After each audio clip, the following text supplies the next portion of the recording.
Hi, sir. How are you doing today? I'm doing well, Professor Kirmani. Thank you for dropping by, and it's always a pleasure to speak with you. Likewise, sir. Sir, congratulations on winning the Education Hero Award. So, tell us more about this experience of yours. I'm really satisfied, and thank you for the wishes, the best wishes, and the congratulations. So, the Education Heroes Award is instituted by an agency called the Trading Minds. They're a Bangalore-based organization, and it came as a surprise to me as well when they invited me to receive this award. So fundamentally, it's an award for leadership excellence in education. I sort of was very interested in visiting this ceremony, which occurred last week, simply because there were eminent personalities giving away the award, as well as the fact of the matter that the award constituted many of the top universities and colleges in the city of Bengaluru. Got me very interested, and they had an impressive ceremony in the Lalit Ashok, not only to the organizers of this event, but also to my own university and management for giving me the opportunity to represent the School of Commerce and Management Studies. So leadership excellence in education is very important for me because as Dean, I see myself in a sense as a leader, more importantly as a first amongst equals and a colleague, and I promote leadership at all levels. So leadership is a big thing in our ecosystem in our school, where we talk about leadership all the time. We also talk about entrepreneurship, we talk about problem solving, we talk about creativity as well as technology, all of which shape what the School of Commerce and Management Studies at Dayanand Sagar University is. When you talk about leadership qualities, sir, corporate has a style of leadership. They run in a different manner. Education also has a different style of leadership. It is basically run by educationists. You coming from the Navy background, how has your experience made an impact for this particular journey of yours? It's a very interesting question because leadership per se, and I've looked at it closely, first of all as a captain across several years, leading ships across the oceans, leading multinational crews while I was in the Merchant Navy, and then transitioned into industry for a short while as an HR director, and then into academia.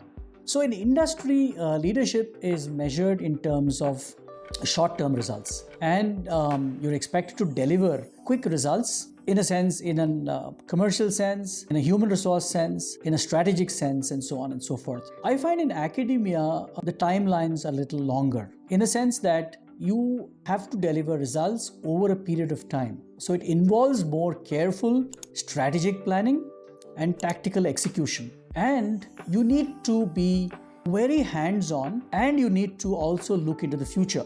How things are changing, how do you want to educate your students, how would you like your colleagues to develop as faculty, and so on. Let me give you an example. So the changes that are affecting us are cataclysmic.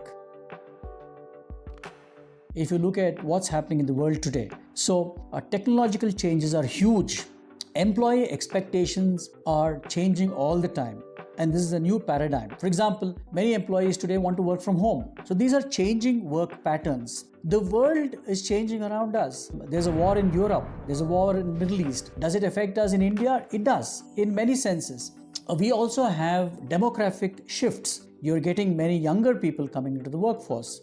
You're having women coming into the workforce. So how does this affect organizations and so on and so forth have to be taught to our young students. What is it that will make them survive and thrive in these changing times is the job that I take very seriously in educating my students. Also in that sense, how the School of Commerce and Management Studies has evolved is fantastically interesting. Because if you look at us today, we have been recently ranked as by the national magazine The Week as one of the top 15 emerging B schools in this country, which is a huge achievement for us and very satisfying. We have also been ranked as a top 5 B school in Bengaluru by the Outlook Eye Care Best B School rankings just last week. We have been rated as one of the top 15 B schools in South India. So we are actually going places, and that is because I think we have a clear idea of what we want to be, how we want to progress, and we have the capability and resources in terms of our brilliant faculty. And I think that is the soul of any top B school. So if you look at faculty in the School of Commerce and Management Studies, and you are a professor yourself, so you would understand so how we are how we are looking at our faculty resources is that so the faculty resources are critical to the success of a B school, and I think I would attribute the success of the School of Commerce and Management Studies to the top class faculty we have, both scholarly as well as practice. And we're just tipping 100 faculty at the moment in the School of Commerce and Management Studies. And we have extremely well-read professors with great credentials who come to us from pretty much all over the world, being educated from the best universities from all over the world. We also have international faculty visiting us. And this mixture and diversity, cognitive diversity of thought, is what actually drives success in the School of Commerce and Management Studies across our several programs, whether it is the doctoral program or the Executive MBA program for working professionals, the full-time MBA program, or even our undergrad programs in BBA and BCom, and the short-term management development programs and the faculty development programs that we do for industry and other professors. So, as a school, we've got a full gamut of courses that we offer. We've got the resources and the capability in terms of faculty. We've got the physical resources in terms of infrastructure. I'm not surprised at all that the school is doing extremely well. And Professor Kirmani, if I can hazard, you're going to hear more about us as the years go ahead. And we are sort of aiming firmly to be the best B school in this part of the world for the moment. And as we go forward, maybe in other parts of the world as well.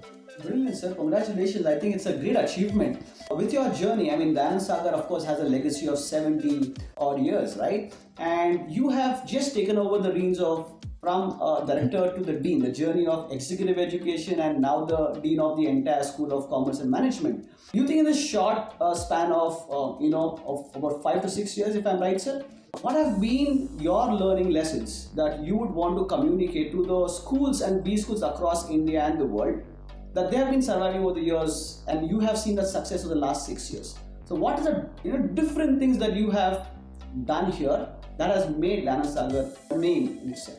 Yeah, interesting question. And I would sort of, when I look at our own school, and I'll have to go back to what I said earlier, that what drives a school is the quality of your faculty and how much of interest they have in students. So student centricity is very important, and you cannot ignore students. We do both. And if you look at, say, the programs at the School of Commerce and Management Studies, they fall across 3 main verticals. And these verticals are our main, so the curriculum includes our main syllabus, which has course material. So you have courses in foundation courses, you have core courses, you have specialization courses, you have quantitative courses, you have public policy courses like economics, law, and so on and so forth. And then we have supporting verticals like outreach programs, which we place in a vertical called value-based education. So for example, we take our students abroad. This is called an international culture appreciation tour. So we want our students to understand culture. So we take them to military-style boot camps so that they learn leadership and discipline.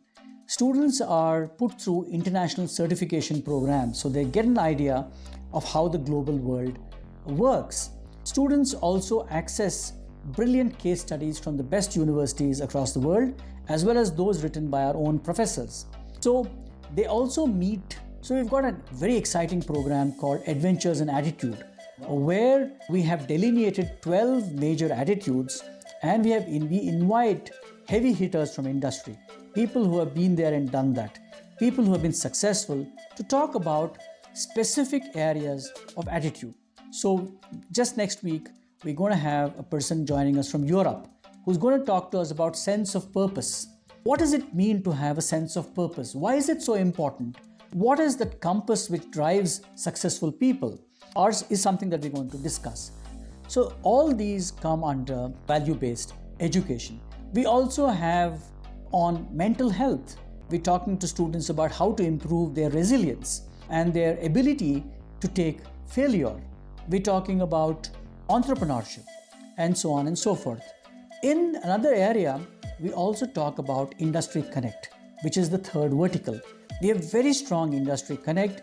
Our placements are fantastic. We have several hundred students joining us to the Executive MBA program. And so I don't think there are many schools that have the kind of Industry Connect that we have. So these are our three major pillars of the curriculum. But having said that, your question was how have we sort of moved on?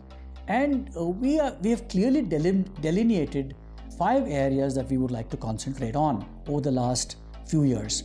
And these 5 areas are entrepreneurship, creativity, problem solving, leadership, and technology. So if you look at any of our programs, you'll have a strand of the DNA of these 5 elements running through them. Whether it's our question paper, whether it's our assignments, whether it is our teaching schedule, and so on and so forth. What the Navy taught me was that you need to have a process. You need to have direction, you need to have commitment, and then you follow up on that with great resolve and resilience till you have the desired outcome. It also taught me that leadership is important. However you slice that onion, if I may, leadership is critical. By leadership, I don't mean top-down leadership. I mean leadership at every level. Leadership at even the lowest level is critical for success. So I would expect every faculty or staff to think like a leader, and that was what happened in the Navy. Also things like collaboration, teamwork, discipline, and so on and so forth are things that I brought in from my career in the Merchant Navy and in commanding ships and working with multinational crews and so on and so forth. Brilliant, sir. I think this experience would actually help a lot of viewers, students, faculty, in the entire fraternity of the industry that we're talking about. A lesson about how important it is to drive education with the certain leadership style that you have been driving across, and success would definitely come by. And thank you so much, and congratulations once again on these awards. And we wish that more schools with Dayanand Sagar University could be taken up as an example and get better in educating the India, of course. Yeah, of course, and thank you for that. And it's a long journey for us. And as Robert Frost said, there's many a mile to go before we sleep. So it's a journey of evolution and a journey of improving all the time for us. And we have aspirational B schools too, both in India and abroad, whom we look up to. And we want to get better and better simply to provide better students for industry and better human beings for society. So those are our big ticket outcomes that we're looking for. We want to develop a place that is a good place to work in, where our faculty feel happy, welcomed, and satisfied to produce great quality work. So eventually, we want to be knowledge creators and knowledge disseminators. So that is the research and the teaching, and give great products to industry and society. So that is our motto, and I'm sure we'll do well. Thank you. My pleasure, sir. So Dayanand Sagar University has some of the best faculties, and if you have an aspiration to get yourself an MBA or an Executive MBA or any field that you are interested to learn, Or the undergrad programs. all the undergrad program that we have, and you have the right place, the right education system, and the right faculty to guide you to your successful career. All the best, and see you soon. Thank you so much, Capt.Nagaraj. Thank you.